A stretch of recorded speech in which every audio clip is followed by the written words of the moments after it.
हे पहा, आपल्या युट्यूब चॅनल आणि इंस्टाग्राम फॅमिलीला रणदीप अकॅडमीचे सर्वांना नमस्कार. कारण का जवळपास 8 ते 10 वर्ष झाले गडचिरोलीमध्ये पोलीस आहेत आणि ते आज या रणदीप अकॅडमीमध्ये भेटण्यासाठी आलेले आहेत तुम्हा सर्वांना.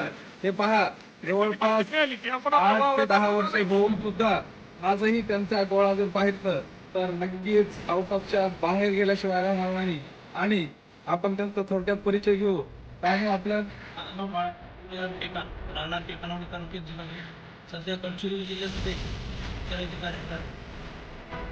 गडचिरोली जिल्ह्यामध्ये आज ते कार्यरत आहेत आणि आपण पाहणार आहोत की त्यांचा त्या रणदीप अकॅडमीमधून दोघाही भावांचं सिलेक्शन झालेलं आहे. एक भाऊ CRPF मध्ये आहेत आणि मोठे भाऊ आणि आज बाळासाहेब गडचिरोली जिल्ह्यामध्ये कार्यरत आहेत. तरी आपण पाहूया की